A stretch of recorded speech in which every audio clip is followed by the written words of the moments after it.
Okay, after you have finished drawing number 9, you're supposed to have also finished drawing number 10 in the same sheet. So you can see that drawing number 10 is here and it is small.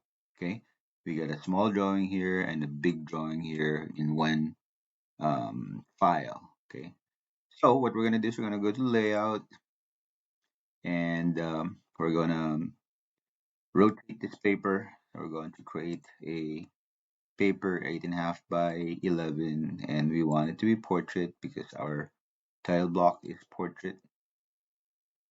Okay, and then we are going to insert our title block in this drawing. So we're going to do uh, blocks and browse by blocks, and you have to find your title block, insert, and then you have to click anywhere first once, and then it'll zoom out, and then all you have to do is go to the very corner and click the corner. Okay. We also discussed before that in order for this drawing to be printed, uh, the margins will print whatever is in the drawing. So you can technically move this corner here, okay, but that's fine.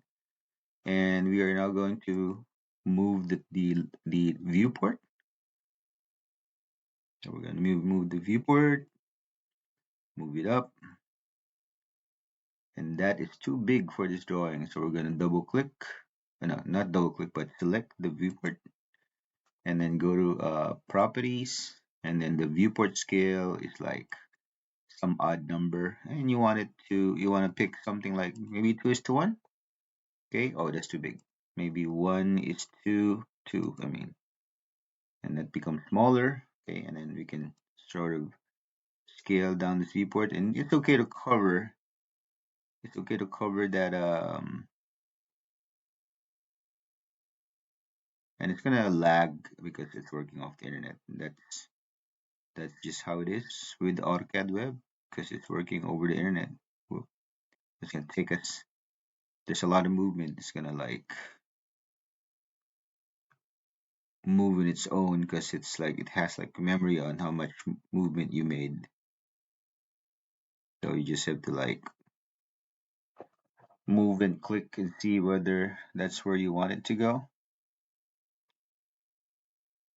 Okay. So there's still some more in this bottom piece here that I don't want to see.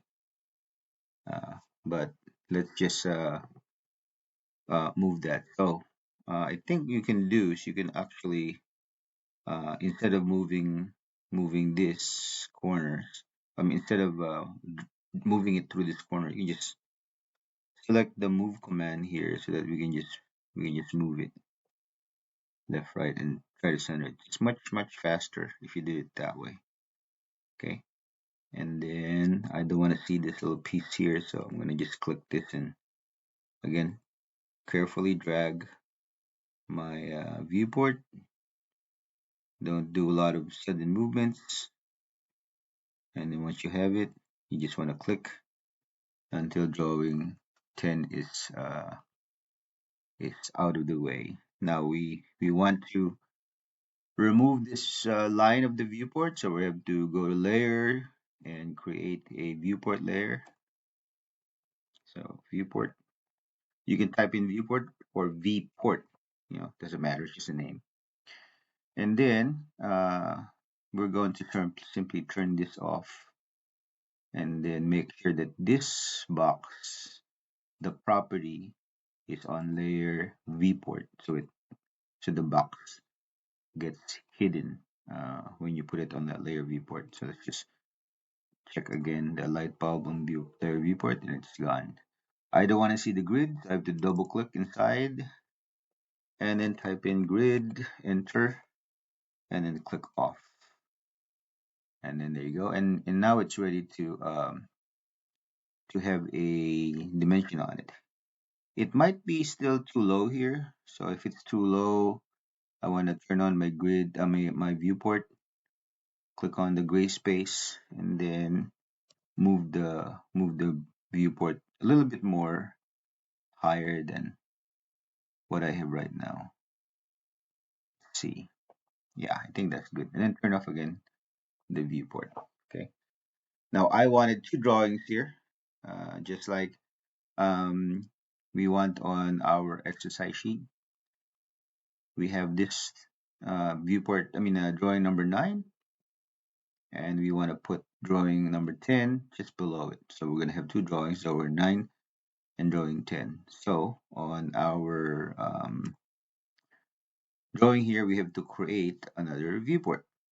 Create another viewport, another box that has the view of our drawing in model space, just like this box here. So this box here, this is a viewport.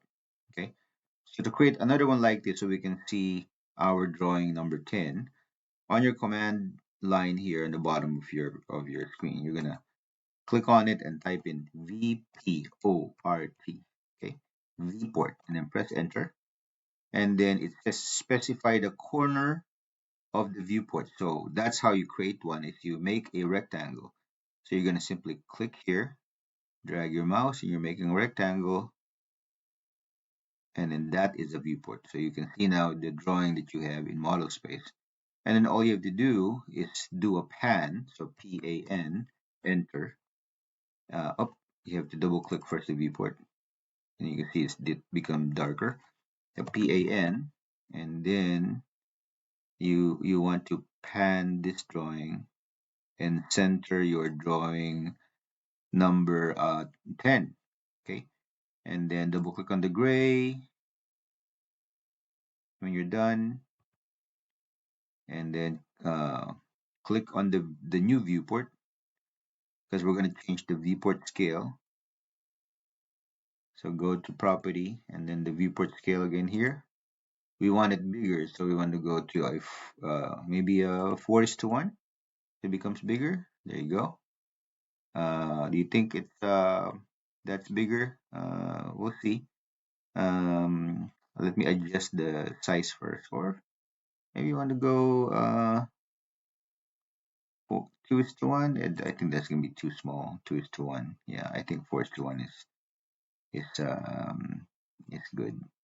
We just have to pan it. So double click again inside, and then hold down your scroll wheel to pan and make sure that you center it. Okay. Then double click on the gray area, and then make sure that this is in layer. So click that and make sure that this is in layer viewport, so that when we go to layers and turn off the viewport, both of the boxes here will be gone. And now you are ready to um, label your drawing with drawing 9, drawing 10, and put in your dimensions. So that's how to create um, two drawings of different sizes in AutoCAD. You're going to use the command viewport to create a new viewport. There's two of them. You unhide the layer viewport, you see there's two of them. Each one has a different scale. This one has a viewport scale of 1:2, and the other one, does escape, the other one here has a viewport scale of 4:1. So different scales, because if you go back to model space, one is very large and the other one is very small.